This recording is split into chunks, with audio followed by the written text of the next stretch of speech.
Now that you've had a chance to decompress, I mean, just what are your thoughts after, the performance you guys had on Saturday and trying to get ready for Baylor now? We went out there, did the best we could. We didn't make the plays that we should have made, and that cost us to give up plays. Joe Burrow and his team, LSU, made a lot of plays, but there's some plays out there that we normally make throughout the season that we have to make, and we did not. When you came away from that, was there just kind of a feeling of anything we throw at this guy, it's just not going to work? It wasn't really like he was Superman. It was we weren't clicking. And, it was one of those days where, like I said before, you got to make those plays. You got to make 100% of the plays you're supposed to make. Not 90, not 50, not 70. You got to make 100% of the ones you're supposed to make. And when you don't, it puts yourself in a hard situation. JR, how much frustration when the offense has been struggling like it has been? How much frustration exists in the defensive room? I mean, you get to like week 5 and you know what type of offense you have, so you take it upon yourselves, and it is what it is. You can't really be mad at them or have frustration on the defense because we're a defense-heavy team, so we know that. It's week 12, we're going into the SEC championship. It's nothing new to us, so we got to go out there and execute. You said by week 5. What was it, like a lack of execution, a lack of trying, or what was it? It's nothing like that. It's just like this is the type of offense you're going to have this year. Sometimes you might have a defense that gives up a whole bunch of points, and that's what happens. This year we had a defense that was very stout, and on the offensive side, they didn't put up as much points as we would like, as they would like either. So we just know that's the type of team we got to have, and we know on defense we got to go out there and do our job. We know at least during the Tech game that some of you guys stood up and told them, hey, come on, get it going, let's go. I mean, was that just kind of a one-off thing, or was there just kind of sometimes frustration with like, hey, pick it up, let's go? It's just brothers challenging each other, and we know they're a lot better than Tech, and they're a lot better than what they were showing out there. And you saw in the second half they came and got everything going. So it's just guys out there challenging each other, and you need that in a locker room, you need that in a team. You don't have a good team if guys can't challenge each other and come to each other man to man and talk to each other. Have you made a decision for sure in terms of are you going to play? Dogs are playing. I'm still a dog, man. What does it mean to be recognized and be part of this event? It means a lot. This whole week, taking it all in, just being excited, being here. And that's one of the things I wasn't really able to focus on it really before this week got here until that game was over, until the SEC championship was over with. So now that I'm here, now I just left Charlotte, had a good time there. Now I'm here. I'm just happy to be here, man, and taking it all in, win, loss, or draw, man. I'm just happy to be here. So 2 events for you and like 20 events for Rodrigo this week. Yeah, Rod's been all over the place. Rod's a world traveler. He needs his own plane. What about, his rock star status? He worked for it. Rod works very hard for it. He's built for the moment. It's something, I'm sure is one of his goals. I think he's exceeded his expectations, and he's done a great job for us this year.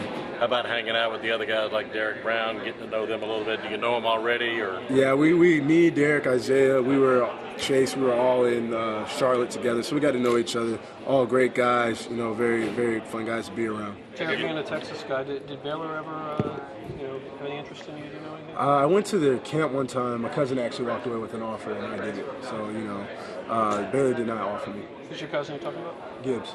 D'Angelo. Have you had a chance to look towards Baylor and set your eyes towards the next game? I have not really, just been trying to take in this week, and being part of this is a once-in-a-lifetime thing. So I really put Baylor and film aside. It's crazy to hear me say that, but I just put it aside just to enjoy this week. What about Big 12 in general, just the offensive styles that exist there, and what are you looking forward to? What kind of challenges in general? Just the challenge, and it's facing a team like that can score and that can put up a lot of points. Just on the defensive side, you get challenged and you love it. You gotta love facing the challenge and see what your guys are gonna do. When you faced an offense that's that crazy, or those types of offenses before?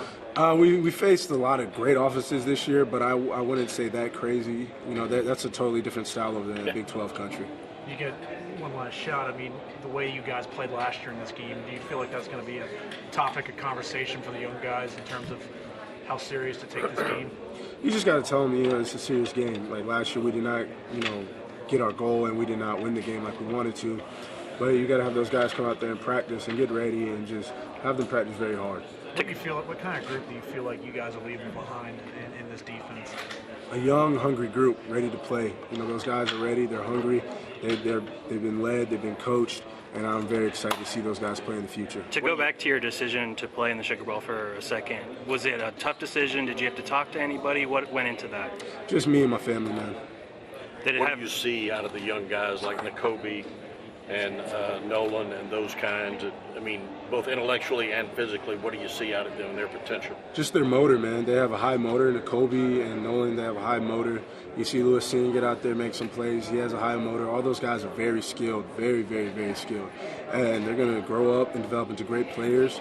And it just, comes down to how hard they work and what they can learn. What kind of impact do you think you've had on the UGA program? I think I had a pretty good impact, a very special impact, being a leader, coming back from my senior year, and just leading since the first time I stepped on the field, and leading those guys in the DB room, and getting to know those guys, and really getting to sit there and watch those guys grow. I'm very excited to come back and see them grow. And, if I come back to a game, I might be over there yelling at them, coaching at them, just because of the bond we created over the years. Have you met any of the other two guys up for the scoreboard? Actually, Jeff Okuda, we trained together back in Texas, so I know Jeff. From afar, just watching Grant Delpit, what are your impressions of this game? What's made him so special? He's always around the ball. He has nose for the ball. He's a great player. Now, you've got one of those great stories that people love to talk about. When you were growing up and you were a kid tossing the ball around the backyard, whose jersey were you wearing? Who were you when you were out there playing? I was J.R. Reed, I was myself. I wasn't my dad. I wasn't anybody else. I was really myself, and that's something that comes from my dad. My dad always tells me, be yourself. You don't have to wear my number if you don't want to. Come up with your own ideas. Be your own person. You don't have to cheer for my team. I was never pressured or to ever follow in his footsteps. I was always taught to create my own. Is there anyone you're going to miss the most? From Georgia? Yeah. Definitely the fans, man. I'm definitely going to miss the fans the most, just that atmosphere. You don't get to play in front of 93,000 that many times in a life. Justin Fields is going to be here the next half hour. I already saw him. You saw him today? Yeah, I already saw him in the hotel, slapped him back across his head. Me and Justin have a great bond. He's a good friend of mine. And when he was here, we hung out, and we're still friends. So what was he doing in the hotel? Oh, he was just there. He was just at the hotel, yeah. I just dapped him up, Yeah. told him what's up. Have you followed his season from afar when you had a chance to see him? Yeah, definitely. He's done a great job. He's done everything that I expected him to do. Great kid, great teammate. He's a great player. You expect him to go to New York maybe as a Heisman finalist? Well, yeah, I definitely. I've seen the kid in practice, and just watching him get better each game, I just definitely knew he'd be up there.